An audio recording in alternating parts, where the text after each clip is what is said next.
Hi everybody, I'm Zilla Blitz and welcome to our continued playthrough of Nevsky, Teutons Rus in Collision 1240 to 1242, the first game in the Levy Campaign Series from GMT Games and designed by Volko Ruhnke. Today we're going to start the second and final campaign of our 1240 summer scenario. Lord Rudolph of the Teutonic Order has been called away to another campaign in a different part of Russia. That leaves the Teutonic Order with two lords coming into this last campaign. The Russians have 3 active lords, and the Russians lead by 1 victory point. Can the Teutonic Order pull out a victory? Now, this might sound impossible, but the Teutonic Order has better command ratings and superior forces, so I don't think this outcome is decided yet. Let's get started and see what happens. Let's refresh our memory a little bit as we jump in and get this campaign started. We have 2 theaters really going on here, this southern theater and then the northern theater. Let's take a look at the southern theater. So here is our southern theater. We have Lord Herman, the sole Teutonic Order lord remaining. He's, I think on paper, stronger than either Domash, the Russian lord here, or Gavrilo, the lord slightly to the west. So a lot of possibilities for as to what way we can go with this. It's going to be interesting to play out, and we should have a lot of action down here too, because both sides have emphasized these lords. To the north, the situation is a little bit better for the Teutonic Order. These are the Danish Princes, and the legate, William of Modena, is up here with them, giving them a command capacity of 4 with some enhanced capabilities thanks to the Treaty of Stensby for them. So they can do a lot of movement and a lot of damage. And militarily, their forces, the Danish princes here, are stronger than Vladislav, the sole Russian lord up in here. So I think this portends, this is an opportunity here for the Teutonic Order to do some damage and maybe make up some ground. But it could go either way. Let's get started. So we'll start by picking the Teutonic Order, first of the 6 action cards. Now again, with Nudin, Abel, and Herman, the only 2 lords left, each of those will go 3 times. We've kind of stacked the deck to get Herman more active in the beginning. Let's see what we get. We get Herman to go first. So let's consider his options and make his move. So I think there's a couple of ways that Herman could play this. We could send Herman to the east here and have him cut further east off what we're seeing right now and try to ravage his way, perhaps all the way to Novgorod into some open terrain. Another option for him is to cut down here to Isboisk. And if he is fortunate enough to act again before Gavrilo goes, which could happen given the kind of randomness we've instituted in our mechanic for setting up the command decks, and he were to move west from Isboisk here to try to confront Gavrilo. Gavrilo can't retreat because he can't retreat to enemy strongholds, which means he's trapped. So I think and I think 1-to-1, I think Herman wins that battle. I mean, potentially Gavrilo could win, but if Herman could come here, wipe out Gavrilo, that would be a victory point, and it would solve the imbalance of forces down here, potentially allowing Herman to come back here to Isboisk, take Isboisk, which would give them 2 victory points, could tilt the victory in the Teutonic Order direction. So we're going to do that. We're going to have him. Now, he's got 3 command points. He's currently got 2 provender. So what we're going to do with him is have him forage for 1 more provender before he moves. That'll give him 3 provender. Then we're going to have him move with the second action point, his command point, down here to Isboisk. And he has to stop there because he's locked into a siege. So he has no option here to bypass in this game. And so he will have to put on a siege and end his turn once he gets there. Now, I didn't take the other provender because he wouldn't be able to carry it anyway. So we just had him take 2. And because he has moved or fought, we would drop this on him, and we immediately have to resolve it by taking away the provender that he foraged. So that ends him up with 2 provender. He's got 3 cards, so he's got a lot of capacity here to move. He's put Isboisk under siege, and we'll see what happens here with the Russian forces, because if Gavrilo doesn't activate and Herman activates again, we got a big battle coming up, which would be fun. Let's see what happens. Alrighty, so this should be Domash or Gavrilo. I think the Russians would be hoping here for Gavrilo because that could give them a lot of options. It is Domash. Interesting. Which means there is a 50% chance, I think, that the next action for the Teutonic Order will be Herman. We could be heading for an epic battle here, but let's think about what we want Domash to do first. I think Domash's decision hinges on attack or defend. My concern is if he leaves the city of Pskov here, he's going to leave it undefended. However, However, and this is what the decision hinges on, Pskov would have 3 men-at-arms as its garrison. Hermann is a pretty strong force, but because he could only get to a level 1 siege, he's only going to have 1 round in a storm attack. And although I don't think that Pskov could win against Hermann's forces in a storm situation, I don't think that Hermann has a good chance of taking out all 3 men-at-arms in that attack. So I think Pskov could repeatedly hold against his attacks.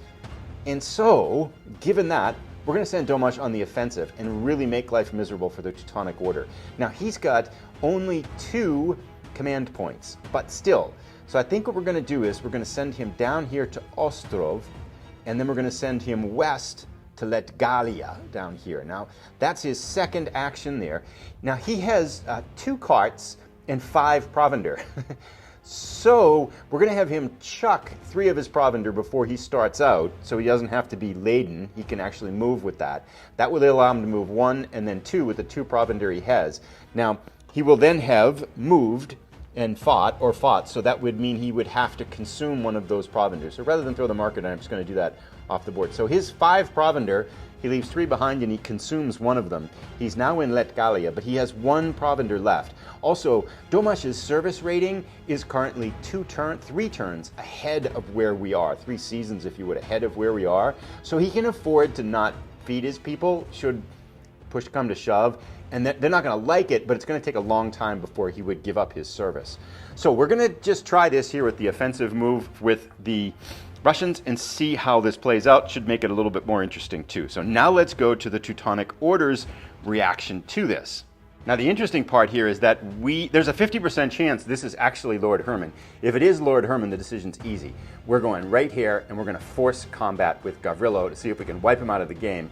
And that would even the score. Not only that, but he can probably ravage before he does that, which would mean that if he can ravage and defeat Gavrilo, that would potentially tip the scales in the favor of the Teutonic Order. Let's see what we get. It's Nuden Abel. Okay, so we go to the north. Still, some interesting options up here for the Teutonic Order.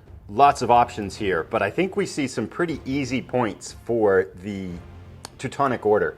First of all, William of Modena is here with the Danish Princes, and I thought actually he stays with them the whole activation to give them an extra command action, but it's only on that 1 turn.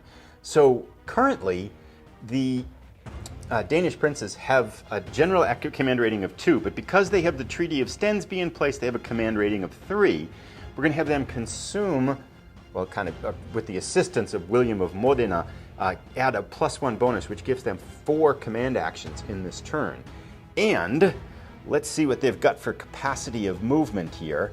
They've got 3 provender and 2 carts. So they could move laden, but I think what we're going to do instead is have them toss 1 provender. It should be okay, I think. And that'll get them to full strength because they have 2 carts and 2 provender and they have no loot. So they will move 1 down here to Vod. That will be 1 action. Then we'll have them ravage Vod, just kind of pillage the countryside, and that will give them a half victory point. Now, Vod is just a region, so all they get for that is a provender. If they take that with them, they would be laden, so they're just going to leave that behind, but that's their second action. Third action will take them up here to Neva, which is a trade route, and they can conquer that without resistance because it's just a trade route, which gives the Teutonic Order 1 more victory point, and that's a third action. And then they can ravage that place as well, giving them another half of a victory point, which gives them 2 huge victory points with Nuden Abel's actions up here, ravaging the countryside and storming around. Also, because it's a trade route, they get loot and provender. Now they've moved, so they've got to consume one of those provenders. But that's a huge move for the Teutonic Order. The loot will stay with them, and we add 2 victory points to the Teutonic Order, giving them a 4-3 edge over the Russians right now. Let's see how the Russians respond. Alrighty, the Russians are up now, trailing suddenly by a full point after Nuden Abel's ravaging of the countryside. Here goes Gavrilo. Okay, let's see what he can do. Gavrilo's options really are to continue west and try to ravage and get as many points as he possibly can, or come east and try to fight Herman here, who actually Herman would have no way to escape. But Gavrilo versus Herman, Herman's just stronger. So I feel like that would be a suicide move to a certain degree for Gavrilo.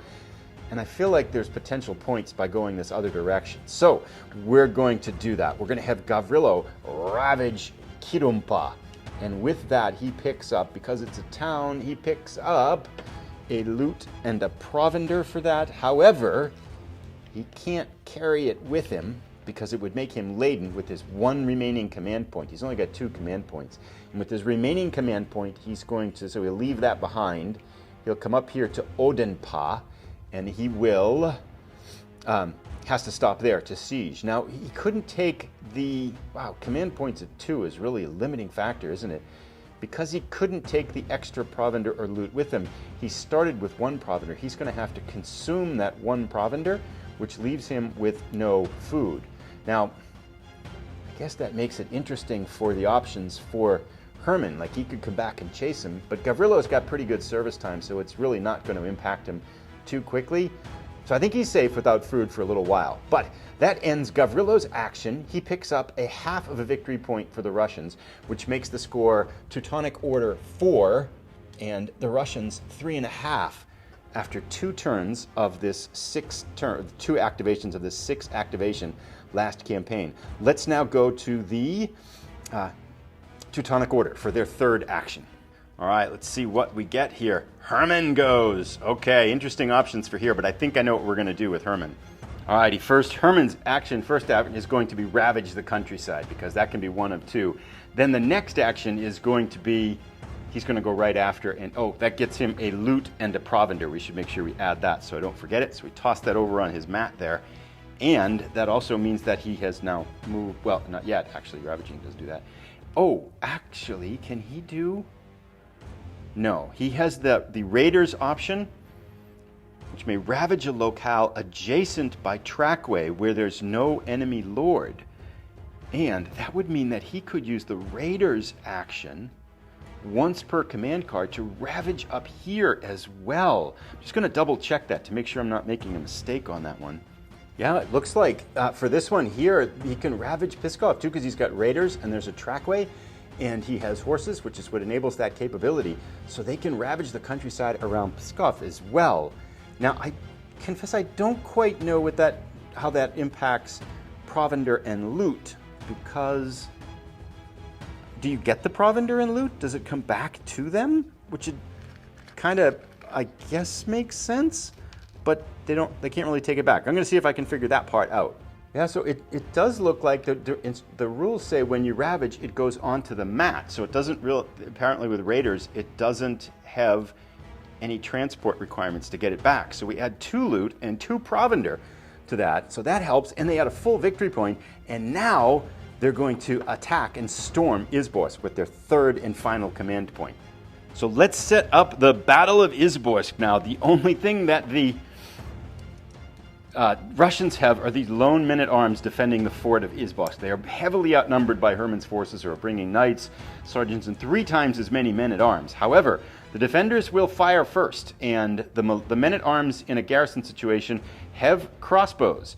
So they will get to fire, and first of all, they will need to bypass the siege constructions that the Teutonic Order has. So they have to roll a greater than a 1 to get past that. They roll a 6, so they clear that. Now we can have any armored unit try to take this hit. We're going to have the sergeants up here try to take this hit. So they have a 1 to 3 roll that they'd have to survive. A 4, 5, or 6, and they would be eliminated, well, routed. They get a 1, so they sustain the hit. They take it, and they do not rout. So that leaves. Now it is time for Herman's forces to return fire. They have ballistari, which are the crossbows, so they have archery with -2. Oh, actually, yes, they rolled a 1 on that roll. Let me just double check that. All right, yes, so the garrison here, the mistake I just made was the garrison here has -2 to the target's armor. However, they rolled a 1 on their attack, which means that's exactly the number that the sergeants would have needed to survive that. So they still survive that attack. That was the only way they could have done that. On a 1 to 3, reduced that. Now, the men-at-arms here have the crossbows, the ballistari, so they are going to fire. It is a half, half, half, 1.5, rounded up to 2 strikes. Now, first they have to clear the walls. So they need a 4, 5, or 6 to clear the walls. A 1, 2, or 3, and the walls have sustained the damage. They get a 6 and a 5. Both hits have gone past the walls, and now the men-at-arms will have to survive. Because this is -2 to the target's armor, normally they would need a 1, 2, or 3 to survive, but the -2 rating makes this much more deadly. They need double 1s to survive both of these hits. They get a 5 and a 2.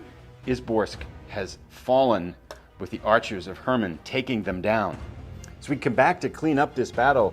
Hermann has moved and fought, so they're going to need to pay a provender, or kind of to consume something. They could also pay with loot. So, however, because they have taken Isboisk, they get spoils, they get 1 loot, 1 provender, 1 coin for the 1 victory point that it represents. They get another victory point, which slides the Teutonic Order up to 6 victory points now, leading 6 to 3.5. All these 3 things come. They're going to take the loot, the siege marker disappears, the moved and fought marker disappears, and they're going to pay their troops, to feed their troops with the loot, keeping the provender and the coin. Isboisk has fallen. The Teutonic Order has opened up a significant lead in this campaign now. So the last thing that Hermann can do here is he's accumulated with all the ravaging and the victory from Isboisk. They're just laden with loot, and they can't take it with them.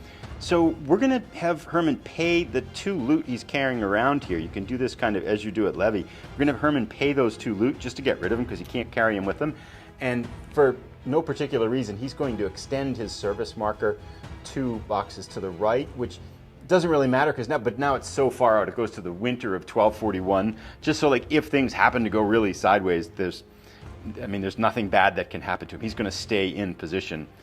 It kind of doesn't really matter either way, but I don't think we can do anything else with the loot, so I might as well do it while we've got it. Let's go to the next Russian activation card.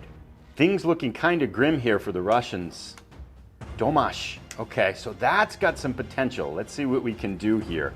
So the problem for the Russians is that they only have 2 command points. So with Hermann with 3 and Newton-Ubbel with 3, and then that first activation with 4, they get to do so much more, 50% more, or in the case of Newton-Ubbel in that first activation, twice as much. So it's really hard for the Russians to keep up that pace of consumption. And so, I think Domash's only move right now here, let's think about it. Does he go back and does he try to take on Hermann? He can't take on. Hermann's going to crush him because Hermann has, if he comes up here and tries to, Hermann can be inside. Well, no, we'd take him in the field. Do the Russians have to risk that? Let's think for a second here. Yeah, I think it's a little bit early to try that. I think the odds are so low. I think Domash going on the offensive here against Hermann, they're going to get massacred. It's just Hermann on the defensive, firing first with his crossbows is going to really ravage Domash. I just don't see how they could pull that out. We might have to do that anyway as kind of a last desperation move by the Russians to try to win. But for now, they're going to ravage Latgalia and then move down here to Rositin. And ravaging Latgalia, let's figure out their movements here. They're going to get, it's just a region, so they just get provender, which would be okay. Now, Domash has 1 provender with him, and he has 2 carts. So he can take both provender with him. However, because he's moving now down to Rositin down here, he has to consume that provender, leaving him with 2 carts and 1 provender at the end of this activation. And with that, we will pause here with ourselves halfway through this last campaign. We'll come back in our next episode for the final activation. Now, in that last ravaging there, Domash gained a half victory point for the Russian forces, making the current score 6 for the Teutonic Order and 4 for the Russians. Things looking kind of desperate, even though the Russians outnumber the Teutonic Order. And up north, Newton-Ubbel still has plenty of places to go to pick up more points. Now, we can have Gavrilo over here, should he activate next. He should be able to storm and take Odenpah here, which would give them a badly needed victory point, in addition to ravaging it. So the Russians could potentially pick up a point and a half pretty quickly here. And Herman has expended 2 of his already, and he's already ravaged Pskov here, so maybe, I don't know, maybe the Russians can close the gap. Let me know if you've got some ideas what they can do in their last half of the campaign here to try to pull out the victory. But it might be desperation time that we have Domash or Gavrilo come back and try to take on Herman, but potentially I think perhaps he could just avoid combat. He could just hide up and hole up in the siege here in Isboisk and wait the rest of the war out. So I'm not sure I see a path forward here for the Russians. Let me know what you think. We'll be back in a couple days for the final episode in this scenario. But tall order for the Russians as we go forward. I'll put a link to it right here. Thanks so much for watching, everybody. We'll see you again soon.